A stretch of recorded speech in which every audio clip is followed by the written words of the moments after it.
Morning. स्वागत है आपका कक्षा 10 सोशल साइंस के ज्योग्राफी पोर्शन में। आज हम पढ़ने जा रहे हैं अध्याय 5, जिसका शीर्षक है खनिज तथा ऊर्जा संसाधन। खनिज तथा ऊर्जा संसाधन। अब देख लेते हैं कि ये खनिज क्या होते हैं, खनिज को हम कैसे पहचानते हैं। मूलतः खनिज है क्या? खनिज एक प्राकृतिक रूप में विद्यमान समरूप तत्व है जिसकी एक आंतरिक संरचना है। खनिज प्रकृति में अनेक रूपों में पाए जाते हैं, जैसे कि सबसे कठोर तत्व हीरा भी प्रकृति में पाया जाता है, तो सबसे नरम तत्व चूना भी पाया जाता है। ये दोनों ही खनिज की श्रेणी में आते हैं। आज तक लगभग 2000 खनिजों की पहचान की जा चुकी है। क्या हुआ है? 2000 खनिजों की पहचान की जा चुकी है। अब आप एक तो स्थितियां ये हैं कि खनिज है क्या, खनिज और उसका हम प्रयोग कैसे करते हैं। हमारे संपूर्ण जीवन में खनिज और ऊर्जा, इन दोनों संसाधनों की बहुत महत्वपूर्ण आवश्यकता होती है और वो हमारे जीवन को सुचारू रूप से संचालित करने के लिए अति आवश्यक हैं।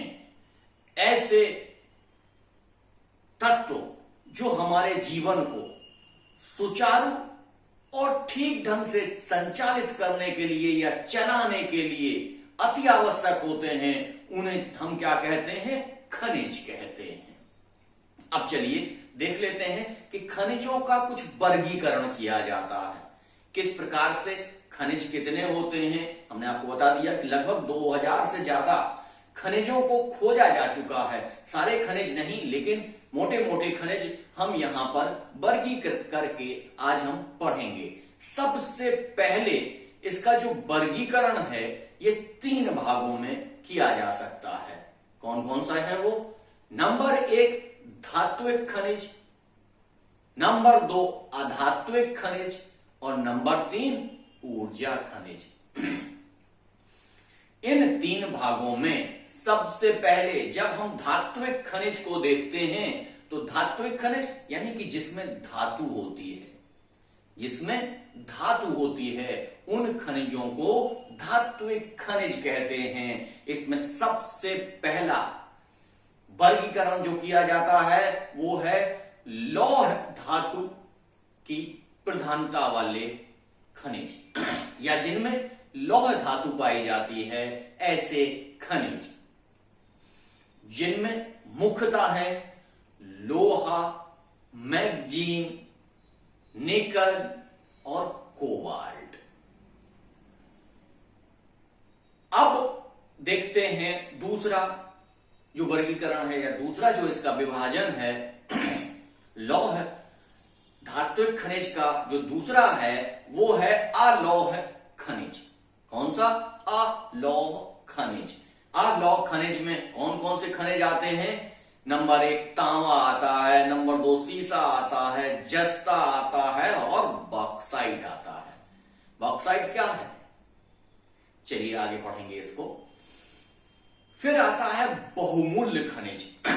ऐसे खनिज जो बहुमूल्य होते हैं, उनमें कौन कौन से आएंगे? सोना आएगा, चांदी आएगा, प्लेटिनम आएगा। इस तरीके से इसका वर्गीकरण किया जाता है। यानी कि हम अभी क्या पढ़ रहे थे? धात्विक खनिज। धात्विक खनिज में भी 3 प्रकार का विभाजन किया गया।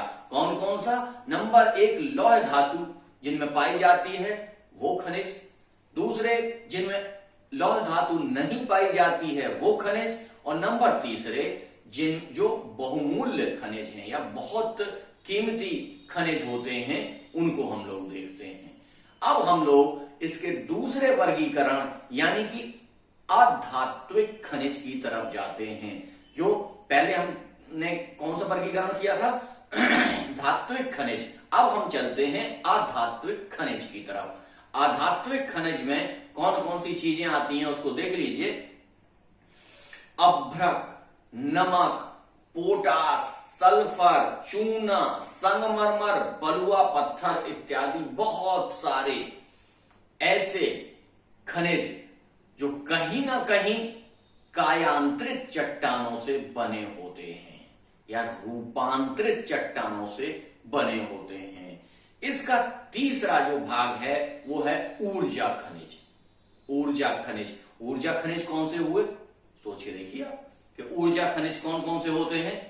नंबर 1 कोयला, नंबर 2 पेट्रोलियम और नंबर 3 प्राकृतिक गैस। इस तरीके से हमने खनिजों का मोटा मोटा वर्गीकरण देख लिया।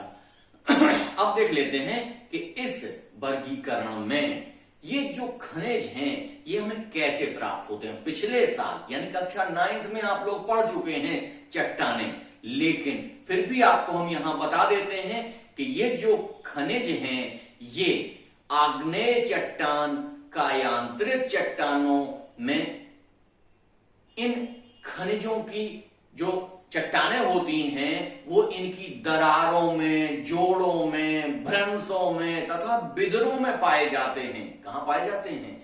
इन चट्टानों की जो दरारें हैं, जोड़ हैं, भ्रंश हैं, बिदर हैं, इनमें ये पाए जाते हैं। और जो धात्विक खनिज हैं वो इन सब चीजों में पाए जाते हैं। अवसादी चट्टानों के विभिन्न स्तरों में अधात्विक पाए जाते हैं, यानी कि धात्विक जो हैं वो आग्नेय चट्टानों के जोड़ों में, भ्रंशों में, बिदरों में, दरारों में पाए जाते हैं, जबकि अवसादी जो अधात्विक हैं वो अवसादी चट्टानों के विभिन्न स्तरों में प्राप्त होते हैं। अब हम इसमें सबसे पहले जब हम देख रहे हैं कि इन खनिजों का महत्व हमारे जीवन में कितना है, इसलिए सबसे पहले हम इसमें देख लेते हैं लौह खनिज। सबसे महत्वपूर्ण है, सबसे इंपॉर्टेंट है, सबसे ज्यादा प्रयोग होता है और भारत में लौह खनिज बहुत अधिक मात्रा में पाया भी जाता है। ये लगभग 3/4 योगदान है संपूर्ण खनिज में। लौह खनिज का, भारत के संपूर्ण खनिज में लौह खनिज का स्थान 3/4 है, यानी कि 3/4 योगदान लौह अयस्क का है। लौह अयस्क में क्या है कि अपनी मांग की पूर्ति के पश्चात भारत में जितनी लौह अयस्क की मांग है उस मांग की पूर्ति के पश्चात हम अनेक राज्यों को इसका क्या करते हैं, निर्यात करते हैं। क्या कर देते हैं? हम विदेशों का इसको निर्यात भी कर देते हैं। किन किन राज्यों में? अब देख लेते हैं कि भारत के किन किन राज्यों में लौह अयस्क पाया जाता है और उनका कितना प्रतिशत होता है। इस चित्र के माध्यम से आप समझ सकते हैं कि लौह अयस्क का वितरण कौन कौन से राज्यों में कितना पाया जाता है। अब आप देख लीजिए कि लौह अयस्क है तो क्या सबसे ज्यादा, मतलब लौह अयस्क कौन कौन से होते हैं और ये सबसे अच्छे कौन से होते हैं, भारत में कौन सा लौह अयस्क पाया जाता है, ये जानना आपके लिए बहुत महत्वपूर्ण है। क्योंकि यदि आपने केवल ये जान लिया कि लोहा भारत में पाया जाता है, लेकिन कौन सा लोहा पाया जाता है, कहां कहां पाया जाता है, इसकी जानकारी अगर आपको नहीं होगी तो आप उतने अच्छे से अपने क्वेश्चन के आंसर नहीं लिख पाएंगे। तो यहां हम लोग सबसे पहले देख लेते हैं कि कौन सा लौह अयस्क सबसे अच्छा होता है। तो सबसे अच्छा जो लौह अयस्क होता है वो होता है मैग्नेटाइट। कौन सा? मैग्नेटाइट। इसमें लगभग 70% लोहा पाया जाता है। कितना पाया जाता है? इस अयस्क में 70% लोहा पाया जाता है। हाँ, यहां अयस्क और समझ लीजिए आप। अयस्क वो चीजें हैं जिनमें धातुएं या जो खनिज हैं वो कम मात्रा में होते हैं, कुछ उसमें अशुद्धियां भी मिली रहती हैं। तो अयस्क का क्या मतलब हुआ? ऐसा रूप, खनिजों का ऐसा रूप जो अशुद्धि के साथ होता है, उन्हें हम क्या कहते हैं? तो क्या कहते हैं उनको? जो अशुद्धियों के साथ जब खनिज पाया जाता है तो उन्हें अयस्क कहते हैं। अयस्क यानी कि लोहे का जो अयस्क मैग्नेटाइट है, इसमें सबसे ज्यादा लोहा प्राप्त होता है, यानी 70% तक लोहा पाया जाता है और 30% इसमें अशुद्धियां पाई जाती हैं। तो अयस्क याद रखना, कई बार अयस्क पूछ लिया जाता है कि अयस्क क्या होता है, तो आपको सीधा बता देना है कि खनिज जब अशुद्धियों के साथ वातावरण में उपलब्ध होता है तो उसे हम अयस्क कहते हैं। इस अयस्क का परिशोधन करके, टेक्नोलॉजी लगा के, इससे अयस्क से खनिज निकाल लिया जाता है, तब उसको खनिज कहते हैं। यानी कि अशुद्धियों के साथ जब अयस्क, अशुद्धियों के साथ जब खनिज होता है तब उसे अयस्क कहते हैं। ठीक है, अयस्क समझ में आ गया? 1 नंबर या 2 नंबर के क्वेश्चन में अधिकतर पूछा जाता है ये अयस्क। दूसरे नंबर का लोहे का जो अयस्क है उसको कहते हैं हेमेटाइट। क्या कहते हैं? हेमेटाइट। इसमें 50 से 60% तक लोहा पाया जाता है, यानी कि 40 से 50% इसमें अशुद्धियां मिली रहती हैं। लेकिन इस केवल हेमेटाइट लोहे का ही सबसे ज्यादा प्रयोग होता है, सबसे ज्यादा ये पाया जाता है और भारत में सबसे ज्यादा हेमेटाइट लोहा ही पाया जाता है।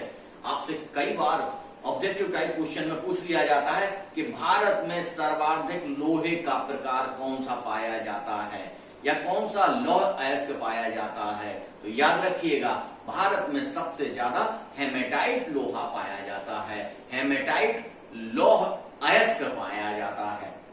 चलिए अब देख लेते हैं कि ये किस तरीके से विभाजित होता है, किन किन पेटियों में ये विभाजित होता है, यानी कि लोहा जो है, लौह अयस्क जो है, वो कहां कहां पाया जाता है। इसे पूरे देश में कुछ पेटियां बनाकर विभाजित कर दिया गया है। राज्यों के आधार पर तो विभाजित किया ही गया, इसके बाद भी कुछ इसकी पेटियां बना दी गई, जिन पेटियों के आधार पर इसको विभाजित किया गया है। तो चलिए इस विभाजन को हम लोग पढ़ लेते हैं। सबसे पहली इसमें जो पेटी आती है वो आती है उड़ीसा और झारखंड पेटी। नंबर 1 कौन सी है? उड़ीसा और झारखंड पेटी। उड़ीसा और झारखंड पेटी में, उड़ीसा में उच्च कोटि के हेमेटाइट प्रकार का लोहा पाया जाता है और ये हेमेटाइट किस्म का जो लोहा है वो कहां कहां पाया जाता है? ये मयूरगंज, केंदुझर, मयूरगंज और केंदुझर की बादाम पहाड़ियों से निकलता है। कहां से निकलता है? केंदुझर और मयूरगंज की बादाम पहाड़ियों से निकलता है। दूसरा है झारखंड। झारखंड में ये कहां से निकलता है? ये सिंहभूमि जिले के गोवा तथा नाव मुंडी से निकलता है। कहां से निकलता है झारखंड में?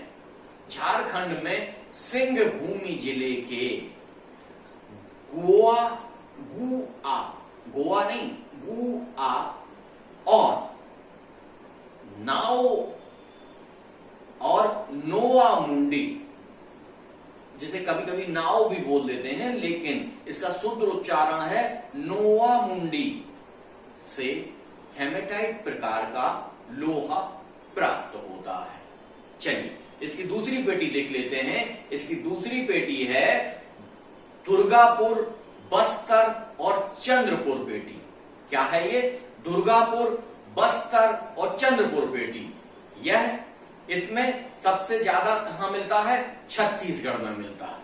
छत्तीसगढ़ की बेलाडिला पहाड़ी क्षेत्र में हेमेटाइट प्रकार के हेमेटाइट में भी जो सबसे अच्छा होता है, इसमें 14 जमाव होते हैं। कहां पे मिलता है ये? छत्तीसगढ़ की बेलाडीला पहाड़ी क्षेत्र में हेमेटाइट का सर्वोत्तम, जिसमें 14 जमाव मिलते हैं, वो लोहा यहां पाया जाता है।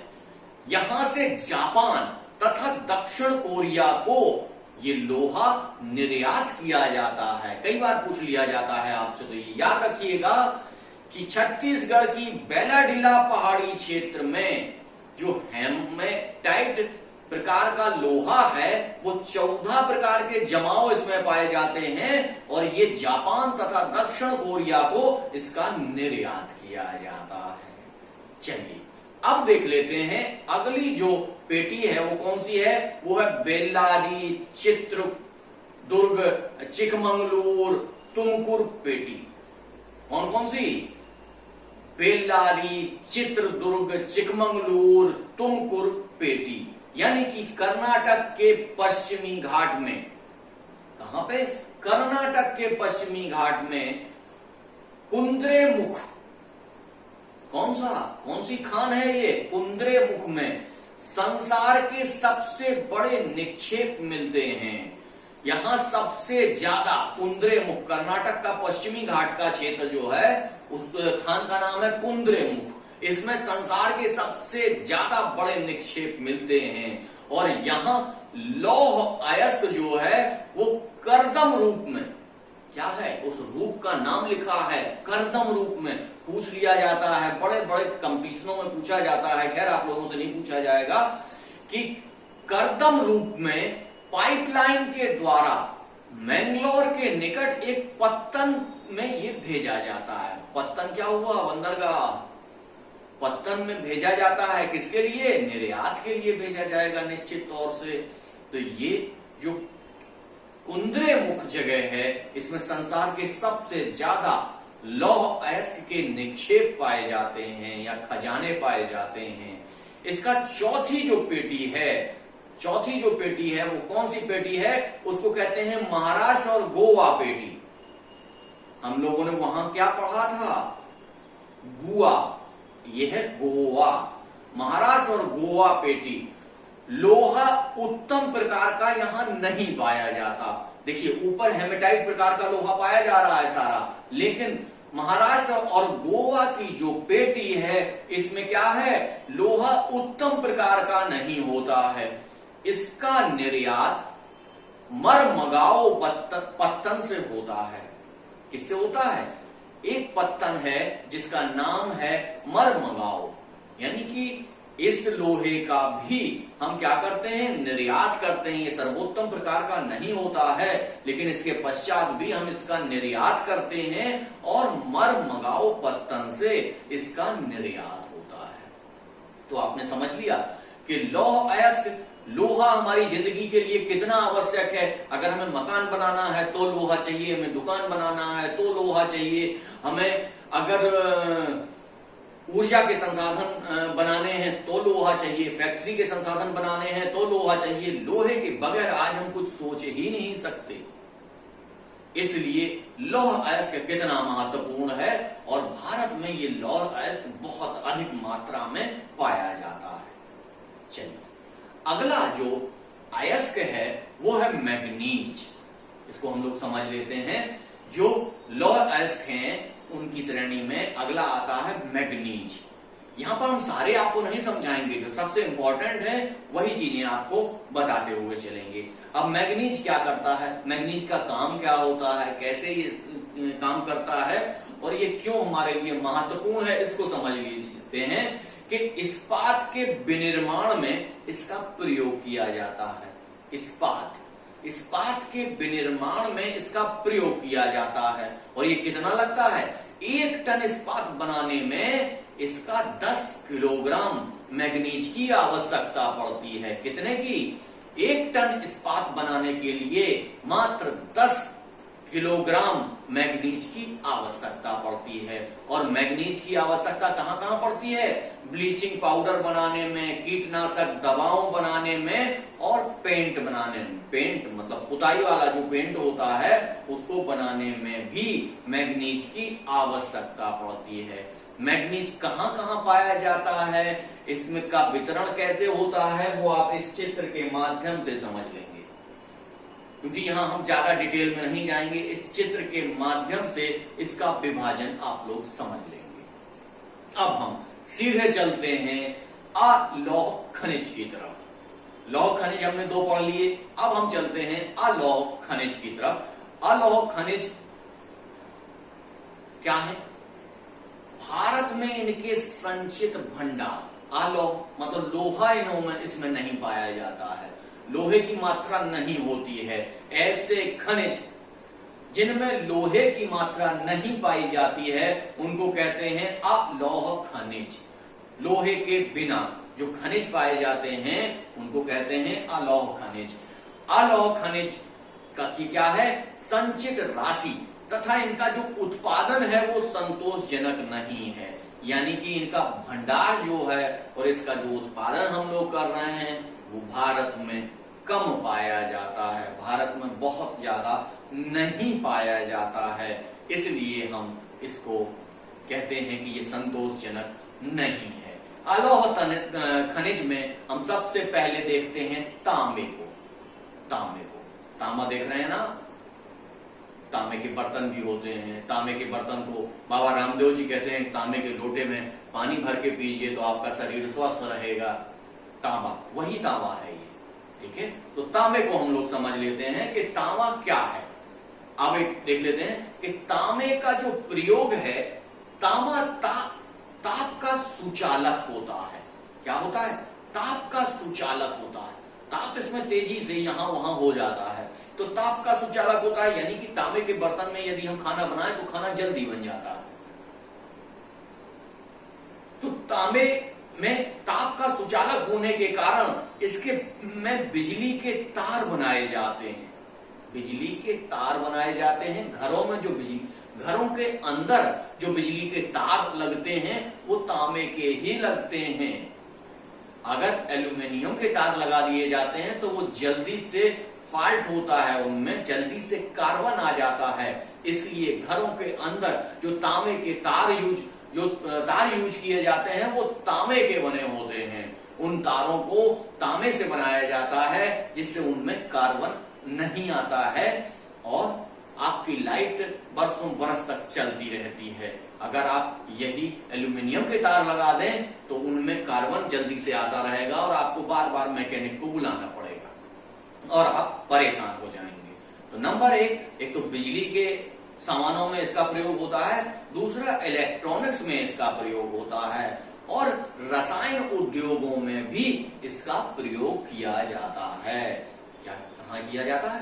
रसायन के जो उद्योग हैं, रसायन बनाने में, रसायन खाद बनाने में इसका प्रयोग किया जाता है। अब ये कैसे प्रयोग होता है, क्या होता है, ये जानने की आवश्यकता अभी आपको नहीं है, आगे चलकर इसकी आवश्यकता आपको होगी।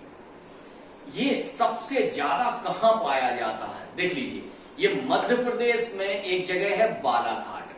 मध्य प्रदेश के बालाघाट में 52% तक तांबा पाया जाता है।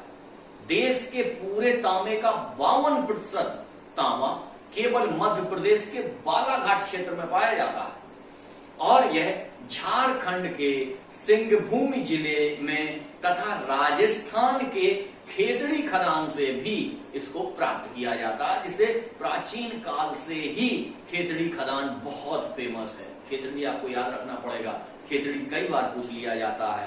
तो कहां से मिलता है हमें? मध्य प्रदेश के बालाघाट से और झारखंड के सिंहभूम जिले से, और तीसरा राजस्थान के खेतड़ी खदान से हमें तांबा प्राप्त होता है। तांबे को हम लोग प्राप्त करते हैं। अब देख लेते हैं जो अगला हमारा खनिज है, खनिज नहीं बल्कि हम इसे अयस्क के नाम से ही पढ़ेंगे, ठीक है।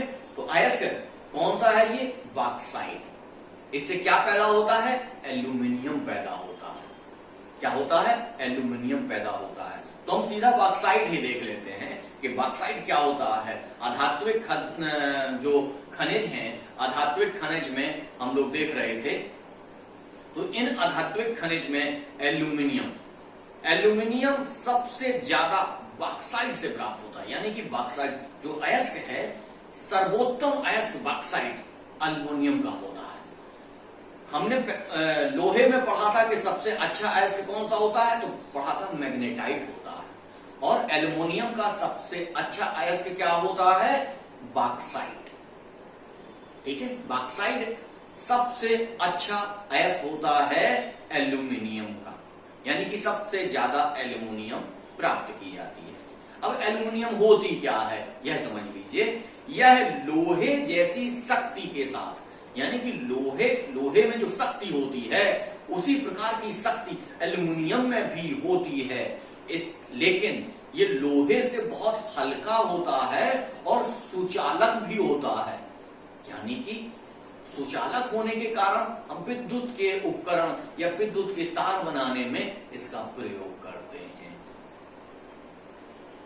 सुचालक होता है यह अमरकंटक। और ये मिलता कहां से है ये देख लीजिए कि भारत में यह कहां से मिलता है। भारत में यह अमरकंटक के पहाड़ से मिलता है। सबसे पहले कहां से मिलता है, अमरकंटक के पहाड़ से मिलता है, मैकाले की पहाड़ियों से मिलता है, तथा बिलासपुर एवं कटनी के दो क्षेत्र हैं। बिलासपुर यानी छत्तीसगढ़, कटनी यानी मध्य प्रदेश और छत्तीसगढ़ के बीच में जो पहाड़ी फैली हुई है इसमें भी प्राप्त होता है। यानी कि बिलासपुर और कटनी के बीच में जो पहाड़ी क्षेत्र है उस पहाड़ी क्षेत्र पर भी यह पाया जाता है। लेकिन उड़ीसा में यह सबसे ज्यादा 45% बॉक्साइट का उत्पादन होता है। कहां होता है, उड़ीसा में। उड़ीसा में सबसे ज्यादा 45% बॉक्साइट का उत्पादन किया जाता है। आपको ये जरूर याद रखना है कि सबसे ज्यादा उत्पादन कहां हो रहा है और ये किन किन जगह मिल रहा है और कौन कौन सी खदानों में मिल रहा है। तो ये जब तक आप याद नहीं रखेंगे और किन किन जिलों में मिल रहा है, किन किन प्रदेशों में मिल रहा है, इसको आप पूरा का पूरा इस चित्र के माध्यम से समझ सकते हैं। ये जो चित्र है इसमें आप समझ लेंगे कि प्रदेश वार इनका बंटवारा किस प्रकार से हुआ है। मतलब उड़ीसा तो हमने देख लिया नंबर 1 पे है, लेकिन नंबर 2 पे कौन है, नंबर 3 पे कौन है, ये सारा का सारा विस्तार आपको इस चित्र में मिल जाएगा। ये ऊर्जा, खनिज और ऊर्जा संसाधन, खनिज और ऊर्जा संसाधन बहुत महत्वपूर्ण है। आप ध्यान रखिएगा कि हम धीमे धीमे इसीलिए आपको पढ़ा रहे हैं समझाते हुए कि यहां से लेके, यहां हाई स्कूल से लेके IAS तक जितनी भी परीक्षाएं होती हैं सब में यहां से क्वेश्चन पूछे जाते हैं। और क्वेश्चन लगभग उतने ही रूप में पूछे जाते हैं जितना हम पढ़ा रहे हैं। इससे ज्यादा पढ़ने की आवश्यकता आपको नहीं पड़ेगी। इसलिए आप बड़े ध्यान से इसको पढ़िए। थोड़ा विस्तार से हम जरूर पढ़ाएंगे इसको, लेकिन इसको पढ़ते हुए आप चलेंगे तो आपका एक भी क्वेश्चन आपके उससे बाहर नहीं होगा, आपकी क्षमता से बाहर नहीं होगा। इस वीडियो को हम यहीं तक रखते हैं। ज्यादा लंबा हो जाता है वीडियो तो आपको पढ़ने में दिक्कत आने लगती है, तो आज हम इसको यहीं तक रखेंगे। अगला वीडियो कल हम पेश करेंगे। कल हम आपको उसमें बताएंगे। हाँ, एक इंपॉर्टेंट सूचना, जिन छात्रों ने हमारा चैनल सब्सक्राइब नहीं किया है तो प्लीज हमारे चैनल को सब्सक्राइब कर लीजिए, इसको शेयर करिए, लाइक करिए और कमेंट के माध्यम से अपनी भावनाएं हमारे पास तक भेजिए। धन्यवाद।